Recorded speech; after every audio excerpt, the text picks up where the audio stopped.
நண்பர்களுக்கு வணக்கம். இன்னைக்கு நம்மளோட பேசுறதுக்கு கலாக்காரன் கலைத்தொழர் வந்திருக்காரு. எனக்கு வந்து இந்த கூட்டம் மாநில சுயாட்சி அப்படிங்கிறத பற்றி ஒரு 2 நாளைக்கு முன்னாடி முதல்வர் வந்து அந்த கமிஷனை வாங்கிட்டு சம்பந்தமாக சில கருத்துக்களை தெரிவிச்சிருந்தாரு. அதை பற்றி எனக்கும் தெரிஞ்சுக்கிறதுக்கு நிறைய கேள்விகள் இருந்தது. உங்களுக்கும் அப்படி சொல்கிற மாதிரியும் இருக்கணும்ல. அதனால தலைவர் வந்து ஒரு அரசியல் ஆய்வாளர், அதை பற்றி நிறைய வந்து தெரிஞ்சு வச்சிருக்கிறாரு. ஸோ அவரை கூப்பிட்டு வச்சு நானும் தெரிஞ்சுக்கிட்டு உங்களுக்கும் அதை அப்படி தெளிவுபடுத்தலான்னு டோயின் ஒன்றா வந்து அதை பண்ணிடலான்னு கூப்பிட்டு வந்திருக்கேன். வணக்கம். ஓகே. இந்த நாள் 2 நாளைக்கு முன்னாடி தான் இந்த கமிஷன் வந்து போட்டு மத்திய ஒன்றிய மாநில அரசுகளுக்கான உறவு எப்படி இருக்குது அப்படின்னு திரும்ப ஒரு கமிஷன் போட்டு திரும்பவும் சம்பந்தமா கருத்து சொல்லியிருக்காரு. என்ன சொல்லியிருந்தாங்கன்னா, இது வந்து கலைஞர் காலத்திலேருந்து கமிஷன் போட்டுட்டு தான் இருக்கிறாங்க. 7-8 கமிஷன் போட்டு அந்த அந்த உறவு வந்து எப்படி இருக்குன்னு சொல்லிட்டு ஒவ்வொரு 5 வருஷத்துக்கு கொடுக்க திமுக வந்து அதை ரீட்ரை பண்ணிட்டே இருக்குது. ஸோ அதுக்கான ஒரு கமிஷன் இப்பவும் தாக்கல் பண்ணி அதை செஞ்சுட்டு இருக்கிறாங்க. இப்பவும் என்ன சொல்றாருன்னா, எனக்கு நிம்மதி இல்லை, திருப்தி இல்லை, இன்னமும் மாநில சுயாட்சி மாநில அதிகாரம் கொடுக்கப்படலை அப்படின்னு சொல்றாரு. இது ஒரு பக்கம் இருக்கட்டும். எனக்கு ஒரு டவுட் வந்துருக்குது. இப்போ மற்ற மாநிலங்களை விட தமிழ்நாடு வந்து கொஞ்சம் எல்லாத்துலேயுமே கொஞ்சம் இண்டிகேஷன்ல வந்து அதிகமாக தான் இருக்குது. தமிழ்நாடு இந்தியாவிலே சிறந்த மாநிலம் அப்படின்னு இதே ஒன்றிய அரசு தான், வீணா போன ஒன்றிய அரசு தான் நமக்கு சொல்லுது. உலக அளவுலையும் வந்து நல்ல பேர் பெற்றிருக்கிறாங்க. அப்போ இந்த அதிகாரத்தை வச்சு தானே இவ்வளோ பேர் எடுத்துருக்காங்க. அப்போ அந்த அளவுக்கு அதிகாரம் இருக்குது தானே. அப்போ இதுக்கு மேலே என்ன அதிகாரம் வேணும், என்ன அவங்க வந்து நினைக்கிறாங்க?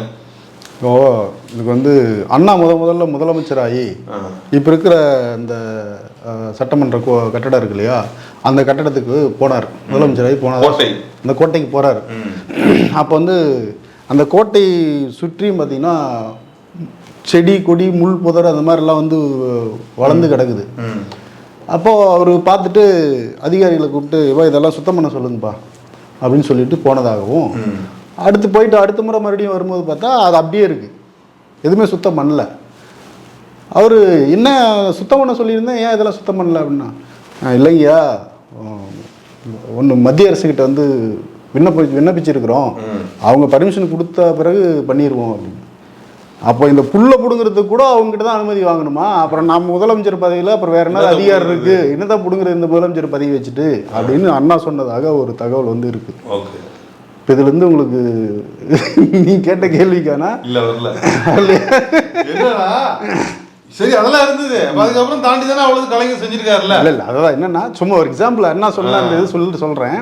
அதாவது ஒரு மாநில அரசுக்கான அதிகாரம் இவ்வளவுதான் சொல்ல வரீங்க. ஆமா, செஞ்சிருக்காங்கல்ல. அதுதான். இப்போ ஒரு எப்படி நீங்க அதை புரிஞ்சுக்கணும்னா, ஒரு நகராட்சி இருக்கு, மாநகராட்சி நகராட்சி அந்த மாதிரிலாம் இருக்கு இல்லையா. அந்த மாநகராட்சி நகராட்சிகளுக்கு ஒரு அதிகாரங்கள் இருக்கு. என்னது, அவங்களுக்கு வரக்கூடிய வருவாயை வச்சுக்கிட்டு அல்லது ஒன்றிய அரசுலேருந்து மாநில அரசுலேருந்து கொடுக்கக்கூடிய நிதியை வச்சு அவங்க வந்து அங்கே வந்து சாலை போடலாம், அங்கே வந்து மின் விளக்கு போடலாம், அங்கே உள்ள கழிப்பிடங்களை வந்து கட்டி கொடுக்கலாம். இந்த மாதிரியான சில அடிப்படை வேலைகளை அவங்க செய்ய முடியும். ஆனால் அந்த நகராட்சிகளும் மாநகராட்சிகளும் ஊராட்சிகளும் பார்த்திங்கன்னா அதுக்கு தாண்டி எதுவுமே செய்ய முடியாது. இல்லை அதுதானே, அதாவது தாண்டிங்கிறத விட சட்டம்ங்கிறது எல்லாருக்கும் ஒன்று தானே. அப்போ வந்து எல்லாருக்கும் லிமிடேஷன்ஸ் வந்து வைக்கிறதுனா சட்டத்தோட இயல்பு தானே அது. அதுதான். இப்போது இவர் வந்து முதலமைச்சர் சொல்லக்கூடியது என்ன அப்படின்னா, முதலமைச்சர்லேருந்து அண்ணாவிலேருந்து சொல்லக்கூடியது என்ன அப்படின்னா, மாநிலத்தில் சுயாட்சி, மத்தியில் கூட்டாட்சி அப்படிங்கிற இந்த முழக்கத்தை தான் வந்து அவங்க வைக்கிறாங்க. இந்த முழக்கம் வர்றதுக்கு காரணம் என்ன அப்படின்னா, முதல்ல அவங்க வைத்த முழக்கம் வந்து திராவிட நாடு திராவிடருக்கே. இல்லை, அது வந்து பெரியார் முன் வச்சது. அண்ணா முன் வச்சது வந்து திராவிட நாடு திராவிடருக்கேங்கிறது தான். அதாவது பிரிந்து போகக்கூடிய உரிமை உள்ள ஒரு கூட்டாட்சி, அது கூட்டாட்சி. அவங்க ஆந்திரா தனியாக ஒரு ஆட்சி செய்யும், கர்நாடகா தனியாக இருக்கும், கேரளா தனியாக இருக்கும், தமிழ்நாடு தனியாக இருக்கும், இதெல்லாம் தனித்தனியாக ஆட்சி செய்யும். ஆனால் இதெல்லாம் சேர்ந்து ஒரு திராவிட யூனியனாக வந்து செயல்படும். ஆமாம், அப்படி வந்து இருக்கும். ஆமாம், முழு உரிமை கொண்ட எல்லாருமே தனித்தனியாக வந்து இருக்கக்கூடிய ஒரு ஒற்றை ஆட்சியின் கீழே பிரிஞ்சு போகிறதுக்கும் உரிமை, அவங்களுக்கு பிரிஞ்சு போகிறதுக்கும் போகலாம். அப்படியான ஒரு திராவிட நாடு அண்ணா வந்து கேட்டார். பெரியார் கேட்டாரு, மக்களுக்கு வச்சாரு. இப்போ அதுக்காக போராடினாரு, அதுக்காக எழுதினாரு, பேசினாரு, எல்லாம் பண்ணாரு. ஆனா அது வந்து சரியான ஒரு ஆதரவு இல்லாதனால அது வந்து நடக்கலன்னு வச்சுக்கோங்க. ஆமா, பெரியார் என்ன சொன்னார்னா, இந்த எங்கேயோ 2000-3000 கிலோமீட்டருக்கு அந்த பக்கம் உட்காந்துக்கிட்டு ஒருத்தன் வந்து சட்டம் போடுவான். அவனுக்கு நம்மளுடைய பண்பாடு தெரியுமா, நம்மளோட மொழி தெரியுமா, நம்மளோட பழக்க வழக்கம் தெரியுமா, நம்மளுடைய நாகரிகம் தெரியுமா, நம்மளுடைய வரலாறு தெரியுமா, என்ன தெரியும் உனக்கு என்னை பற்றி, நீ எப்பறம் எனக்கு சட்டம் போடுவ, அந்த சட்டம் எப்படி என்ன கட்டுப்படுத்தும் அப்படின்னு பெரியார் கேட்டார். இப்போ நம்ம கையில் இப்படி யோசிச்சு பார்த்தீங்கன்னா உங்களுக்கு புரியும். இப்போ அந்த அதிகாரம்லாம் நம்ம கையில் இருக்குன்னு வச்சுக்கோங்க, ஏதாவது தென்னாட்டு கையில் இருக்குது, குறிப்பாக தமிழ்நாட்டு கையில் இருக்குன்னு வச்சுக்கங்களேன். இப்போ எங்கேயோ இருக்கிற ராஜஸ்தானுக்கு, உத்தரப்பிரதேசுக்கு, மத்திய பிரதேசுக்கு, குஜராத்துக்கு நாம் வந்து சட்டம் போட்டால் அங்கே இருக்கிற ஏற்றுக்கோனா, நீ யாரா எங்களுக்கு சட்டம் போடுறதுக்குன்னு கேட்பானா, தெரியாது. அது அப்புறம் ஆனால் இப்போ இன்னி வரைக்கும் ட்ரெயினில் அடிச்சு பிடிச்சிடுறதா ரிசர்வேஷன் நினச்சிட்டு இருக்கலாம். முன்னாடி போய் ஏறிட்டோம்னா அதுதான் அது அந்த மக்களை தப்பு சொல்ல முடியாது. எப்பயுமே யாரும் சொல்லி கொடுக்கல, அவங்க கிடைச்ச தலைவர்கள். நமக்கு வந்து வள்ளலார்லேருந்து வள்ளுவர்லேருந்து வள்ளலார்லேருந்து பெரியார்லேருந்து அண்ணா, கலைஞர், இந்த மாதிரி எம்ஜிஆர் எத்தனையோ பேர் வந்து. புத்தர் அந்த ஊர் தானே, புத்தர் அவர் தான் துரத்தி விட்டாங்களே ஊரை விட்டு. அதான் இங்க வந்து நம்ம எடுத்துக்கிட்டோம். ஆமா, அப்ப இப்படியாக வந்து நல்வழிப்படுத்துற மக்களை வந்து பண்படுத்தி நல்வழிப்படுத்துற ஆட்கள் வந்தாங்க. இல்ல இருந்த ஆட்களையும் அவங்க வந்து பயன்படுத்திக்கல அப்படிங்கிற மாதிரியான சூழல்ல தான் அந்த மக்கள் இன்னும் வந்து அப்படியே இருக்கான். இப்ப நாம என்ன கேட்குறோம்னா, ஒரு ஒரு பல மொழிகள், இந்த நாடுங்கிறது பல மொழி, நூற்றுக்கணக்கான மொழிகள் இருக்கு, ஆயிரக்கணக்கான மொழின்னு கூட சொல்லலாம். பண்பாடுகள், பலவிதமான பண்பாடுகள் இருக்குது, பலவிதமான பழக்க வழக்கங்கள் இருக்குது, பலவிதமான வரலாற்று பின்னணிகள் இருக்குது. இப்படி இருக்கக்கூடிய இதில் ஏற்றத்தாழ்வுகள் இருக்குது. இதெல்லாம் நிறைந்த இந்த நாட்டை நீங்கள் எப்படி ஒரு சட்டத்தின் கீழ், ஒரு குடையின் கீழ், ஒரே ஒரு உத்தரவின் கீழ் நீங்கள் எப்படி எல்லாரையும் ஒரே மாதிரி நீங்கள் வந்து, இப்போ ஒரு சட்டம்ங்கிறது வந்து லிமிடேஷன், எல்லாருக்கும் பொது ஒழுங்கு அப்படி வச்சுக்கலாம். சட்டம்ங்கிறது ஒரு பொது ஒழுங்கு, நீங்களாம் இப்படிதான் இருக்கணும் அப்படின்னு சொல்றதே என்ன பிரச்சனை வரும்போது இல்லை, அப்படி இல்லை. இப்போ மாநில அரசு, ஒவ்வொரு மாநிலத்துக்கும் மாநில அரசுன்னு இருக்கு. இந்த மாநில அரசுகளுக்கு வந்து பார்த்தீங்கன்னா சட்டம் தனக்கு தன் மக்களுக்கு தேவையான விஷயங்களை செய்து கொள்வதற்காக சட்டம் இயற்றக்கூடிய எந்த அதிகாரமும் கிடையாது. என்ன சொல்றீங்க? அப்ப ஏன் கிடையாது? ஒன்றும் இல்லைங்க, நான் திரும்ப கேட்குறேன். கலைஞர் இவ்வளவு செஞ்சிருக்காரு, ஸ்டாலின் இவ்வளவு செஞ்சிருக்காங்க, தமிழ்நாட்டு தலைவர்கள் மட்டும் இவ்வளவு பெரிய கட்டமைப்பை செஞ்சிருக்கிறாங்கல்ல, இதுதான் எதன் அடிப்படையில் செஞ்சாங்க? இப்போ வந்து ஒண்ணுமே செய்ய முடியாதுன்னா ஒண்ணுமே செய்ய முடியாத வச்சுதான் அவ்வளவு செஞ்சாங்களா? இல்ல, இது ரொம்ப கம்மி. உண்மையான முழுமையான சுயாட்சி நம்ம கிட்ட இருந்திருந்தா இது வந்து உலக நாடுகளோட போட்டி போடுற ஒரு மாநிலமா மாறி இருக்கும். இப்பவும் போட்டி போட்டு இருக்கு. இப்போ நீங்க அதான் எப்படி இப்பவும் போட்டுட்டு இருக்கு. நான் இப்போ ஒன்றும் இல்லை, இப்போ சமீபத்தில் பார்த்தீங்கன்னா ஒரு 10-12 மசோதா வந்து கவர்னர் வந்து கையெழுத்து போடல, அது வந்து எடுக்கல, அதை வந்து பரிசீலிக்கலன்னு சொல்லிட்டு இப்போ கோர்ட் வந்து கூப்பிட்டு கண்டிச்சு, உனக்கு என்ன அதிகாரம் இருக்கு நீ அதை வந்து கடப்பில் போடுறதுக்குங்கிற மாதிரி திட்டி அவனை இது பண்ணிச்சு இல்லையா? இப்போ நாம இந்த சட்டமன்றத்தில் இந்த மக்களுக்கு தேவை, ஃபார் எக்ஸாம்பிள் ஒன்று சொல்றேன்னே, இப்போ ஆணவ படுகொலை சட்டம் ஒன்று கொண்டு வரணும் அப்படின்னு வச்சுங்களேன். இப்போ ஆணவ படுகொலை சட்டம் கொண்டு வரணும்னா சட்டத்தை வந்து சட்டமன்றத்தில் நிறைவேற்றி அனுப்பி வைக்க தான் முடியும். இந்த அரசால, மக்களால் தேர்ந்தெடுக்கப்பட்ட இந்த அரசால அந்த சட்டத்தை நிறைவேற்றி அனுப்பி தான் வைக்க முடியும். அதை வந்து அனுமதிக்கணுமா அனுமதிக்க கூடாதா, அது வந்து சட்டமாக்கணுமா ஆகக்கூடாதாங்கிறத வந்து பார்த்தீங்கன்னா கவர்னரும் ஒன்றிய அரசும் ஜனாதிபதி இவங்க கையில் தான் இருக்கு அதிகாரம். அவங்க தான் வந்து அவங்க அனுமதிச்சாங்க. கலைஞர் வந்து இந்த சொத்து, பெண்களுக்கான சொத்து உரிமை, அப்புறம் ரேங்கிங்கான, எனக்கு தெரிஞ்சு இதெல்லாம் ரேங்கிங்கான சட்டங்கள், இன்னும் நிறைய சட்டங்கள் கலைஞரே செஞ்சிருக்காங்க. ஆரம்ப காலத்துல நில அதெல்லாம் கலைஞர் பண்ணது. ஆமா, இது எல்லாமே வந்து பாத்தீங்கன்னா அவங்க வந்து அனுமதி கொடுத்த பிறகு அது வந்து செல்லும். இல்லைன்னா வந்து அனுப்பணும். நாங்க இந்த கையெழுத்து போட்டு அவங்க அனுமதி கொடுத்தாலும் இல்ல அப்படி இருந்திருந்தா நம்ம என்ன அப்படி இருந்திருந்தா நமக்கான சட்டத்தை நாமே இயற்றக்கூடிய தனித்த அதிகாரம் நமக்கு இருந்திருந்தா தமிழ்நாட்டில் ஜாதின்னு ஒண்ணு இருக்கவே இருந்திருக்காது. ஜாதி ஒழிக்கப்பட்டு விட்டது. ஜாதி வந்து எந்த ரூபத்தில் எந்த வடிவத்தில் ஜாதியை பயன்படுத்தினாலும் அது சட்டப்படி குற்றம்னு அதுக்கான தண்டனைகளை வரையறுத்திருந்தா தமிழ்நாட்டில் ஜாதியே இருக்காது.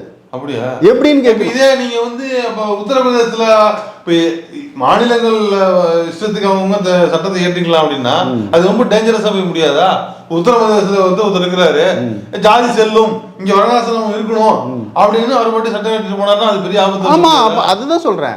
இப்போ வந்து தமிழ்நாட்டில் நாம வந்து ஜாதி எதிர்ப்பு மனநிலையை கிட்டத்தட்ட ஒரு 80-90 விழுக்காடு உருவாக்கி வச்சிருக்கோம். ஒரு 10 விழுக்காடு வந்து ஜாதி வச்சு பிளப்பு நடத்துறவன், அதை வச்சு அரசியல் பண்றவன், அதை வச்சு காசு சம்பாதிக்கணும்னு நினைக்கிறவன், இப்படி கொஞ்சம் பேர் இருப்பான். ஆனா 80-90 விழுக்காடு மக்கள் வந்து பாத்தீங்கன்னா அதை எதுப்பா கருமோ அதை எதுக்குப்பா அப்படிங்கிற ஒரு மனநிலை தான் இருக்கான். ஆனால் எதிராக வந்து போராடல, எதிராக வந்து பேசலைனா கூட அதை வந்து ஆதரிக்க மாட்டான் அவன். இப்படியான ஒரு நிலையை பக்குவப்படுத்தி வச்சிருக்கோம். 100 ஆண்டுகள் இங்கே வந்து ஜாதி எதிர்ப்பு பிரச்சாரத்தின் மூலமாக இங்கே பண்ணியிருக்கோம். இதை வந்து பார்த்தீங்கன்னா அங்கே வட மாநிலங்களில் செய்யறதுக்கான அமைப்புகளோ இயக்கங்களோ தலைவர்களோ யாருமே இல்லை. இல்லாதனால அவனுக்கு வந்து வர்ணாசிரமங்கிறது உயர்ந்ததாக அவனுக்கு வந்து கற்பிக்கப்பட்டிருக்கு. வர்ணாசிரமத்தை பாதுகாக்கணும், இயல்பு வர்ணாசிரமம் பாதுகாக்கப்பட வேண்டும். வர்ணாசிரமத்துக்கு ஆபத்து, முஸ்லீம்களால் ஆபத்து, கிறிஸ்தவர்களால் ஆபத்து, இதனால் நம்ம வந்து வர்ணாசிரமத்தை வர்ணாசிரமம் தாண்டா உன்னை இலிஜாதின்னு சொல்லி வச்சிருக்கு, உன்னை சூத்திரன்னு சொல்லி வச்சிருக்கு, உன்னை வந்து தாழ்ந்தவன் சொல்லி வச்சிருக்கு, உன்னை பள்ளம் பறைய செக்கிலின்னு சொல்லி வச்சிருக்குங்கிறது அவனுக்கு அங்கே சொல்றதுக்கு ஆள் இல்லை. அதுதான் உனக்கு இந்த வர்ணாசிரமம் தான் இதெல்லாம் காரணம்னு அவனுக்கு யாராவது தெளிவாக சொல்லியிருந்தா அவன் அதை தூக்கி போட்டு கொளுத்துற வேலையை செஞ்சிருப்பான் அம்பேத்கர் மாதிரி. அப்போ அம்பேத்கருக்கு அப்புறம் வந்து அந்த விஷயத்தை கொண்டு போய் சேர்க்கறதுக்கு அங்கே சரியான இயக்கங்கள் இல்லை. பெரியாருக்கு பிறகும் வந்து இங்கே பல இயக்கங்கள் இருந்து கொண்டு போய் அந்த கொள்கையை தொடர்ந்து மக்கள் மத்தியில் பரப்புற மாதிரி அம்பேத்கருக்கு பிறகு அங்கே போய் அந்த கொள்கைகளை பரப்புவதற்கான போதிய இயக்கங்களோ போதிய கட்டமைப்புகளோ அங்கே இல்லாத காரணத்தினால அங்கே இந்துத்துவ ஆர்எஸ்எஸ் கும்பலுடைய ஆக்கிரமிப்பின் காரணமாக, அவங்களுடைய ஆதிக்கத்தின் காரணமாக அங்கே வந்த 1-2 பேரும் கூட வந்து செய்ய முடியாமல் வந்து உருவாயில்லை. இப்போ தான் சொல்கிறேன், இப்போ ஸ்டாலின் அவர் இஷ்டத்துக்கு சட்டம் ஏற்றிக்கலாம்னா இப்போ இது வந்து தப்பான ஒரு ஆளுகிட்ட போச்சுன்னா அவங்களும் அவங்க இஷ்டத்துக்கு ஏற்றி வச்சுக்கிட்டு தப்பான ஆட்களை பக்குவப்படுத்தப்பட்ட மக்கள் தேர்ந்தெடுக்க மாட்டாங்க. ஃபார் எக்ஸாம்பிள் உங்களுக்கு ஒன்று சொல்கிறேன். ஜெயலலிதா வந்து ஆடு கோழி தடைன்னு ஒரு சட்டம் கொண்டு வந்துச்சா? அந்த சட்டம் இருக்கு அப்போ இல்லை, அவங்க உடனே திரும்ப வாங்கிட்டாங்க. ஏன் திரும்ப வாங்கினாங்க? சலசலப்பு இருந்துருக்குதுங்க. சலசலப்பு இல்லை, கடுமையான எதிர்ப்பு மக்கள் மத்தியில். ஜெயலலிதா மிகப்பெரிய ஒரு சர்வாதிகாரத்தன்மா யோசிக்கக்கூடிய, சிந்திக்கக்கூடிய, செயல்படக்கூடிய, ஆட்சி நடத்தக்கூடிய ஒரு பெண்மணி. அதுக்கு இவங்க வச்சிருக்கிற பேரு இரும்பு பெண்மணின்லாம் சொல்லுவாங்க. ஆனால் இரும்பு பெண்மணி வந்து கரும்பு பெண்மணி மாதிரி ஏன் திரும்பி வாபஸ் வாங்குச்சு? ஏன்னா இந்த மக்கள் வந்து நீ ஆட்சியில் இருக்கலாம், அதிகாரத்தில் இருக்கலாம், உங்கள்கிட்ட நீ பெரிய இதாக கூட இருக்கலாம், ஆனால் மக்கள் அதை ஏற்றுக்கலன்னா உன்னால் அப்படி ஒரு சட்டத்தை கொண்டு வர முடியும். மக்கள் அதிகாரம். அப்போ மக்கள் எதிர்ப்பு இருந்ததுனால சட்டத்தை வாபஸ் வாங்கிச்சு அந்த அம்மா. எம்ஜிஆர் இதே மாதிரி ஒரு 9000 உச்சவரம்பு சட்டம்னு ஒன்று கொண்டு வந்தார். இந்த கூட இருந்த சில உலக தேசியம் பேசுகிற கம்யூனிஸ்டுகள்லாம் சில ஐடியா கொடுத்து இந்த 9000 ரூபாய்க்கு உச்சவரம் சட்டம்னு ஒன்று கொண்டு வந்து ஏழைகளை வந்து 9000 ரூபாய்க்கு வருமானத்துக்கு கீழே இருக்கிற ஏழைகளுக்கு நம்ம இடஒதுக்கீடு கொடுக்கணும், 9000 ரூபாய்க்கு மேலே யார் சம்பாதிக்கிறானோ அவனுக்கு இடஒதுக்கீடு கொடுக்கக்கூடாதுன்னு ஒரு சட்டத்தை கொண்டு வந்தாங்க. கொண்டு வந்து அடுத்த தேர்தலில் எம்பி தேர்தலில் வாஷ் அவுட்டு. எம்ஜிஆர் தோத்ததே கிடையாதுன்னு சொல்லுவானுங்க இவனுங்களாம், அந்த வரலாறு மறைக்கிறானுங்க. எம்ஜிஆர் எம்பி தேர்தலில் வாஷ் அவுட்டு, திமுக மிகப்பெரிய வெற்றி. என்னடா பிரச்சனைன்னு கூப்பிட்டு விசாரிச்சா, ஐயா நம்ம 9000 உச்சவரம் சட்டம் கொண்டு வந்தோம், அதை வந்து தீக்கா எதிர்த்து பயங்கரமாக பிரச்சாரம் பண்ணிச்சு, அதனால் நம்ம வந்து தோற்கடிக்கப்பட்டோம் அப்படின்னு ஒன்று. ஏன்டா அப்படி பண்ணுறீங்கடே, கூப்பிடுங்கடா அவங்கள அப்படின்னு சொல்லிட்டு அதுக்கப்புறம் தான் வந்து இடஒதுக்கீட்டு அதிகப்படுத்தி தரார். எம்ஜிஆரே பின்வாங்கினார், சட்டத்தை ரத்து பண்ணார், 9000 உச்சவரம் சட்டத்தை ரத்து பண்ணார். அப்போ நீங்க சொன்ன மாதிரி யாரோ ஒருத்தர் கையில போனா கூட மக்கள் தெளிவா இருந்தாங்கன்னா உங்களை ஆட்சியாளர்கள் பண்ண முடியாது. அந்த ஸ்டேட்ல என்ன மாதிரியான மக்கள் இருக்காங்களோ அதை பொறுத்து தான் இருக்கு. அப்போ பெரியார் அதனாலதான் சொன்னாரு, ஆட்சி அதிகாரம் என்று அடையறிஞ்சு நீ செய்யக்கூடியத, அதாவது ஒரு காலத்துல வந்து பாத்தீங்கன்னா மன்னன் எவ்வளியோ மக்கள் அவ்வளி. அப்போ மன்னராட்சி காலத்துல, முடியாட்சி காலத்துல மன்னன் எவ்வளியோ மக்கள் அவ்வளி. இப்போ வந்து மக்கள் எவ்வளியோ மன்னன் அவ்வளி.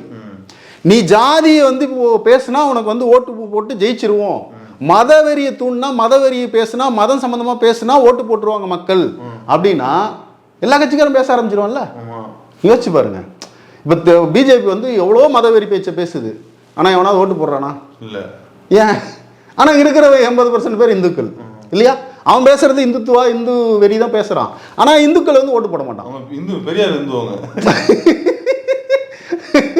அப்போ அதே மாதிரி ஜாதி வந்து வச்சு ஜெயிச்சிட முடியும் அப்படின்னா ஜாதி கட்சி தலைவரெல்லாம் இல்லை, இங்கே பெரிய மந்திரியா அமைச்சரா இருந்திருக்கணும்ல. ஒவ்வொரு ஜாதிக்கும் ஒரு கட்சி வச்சிருக்கானுங்களா.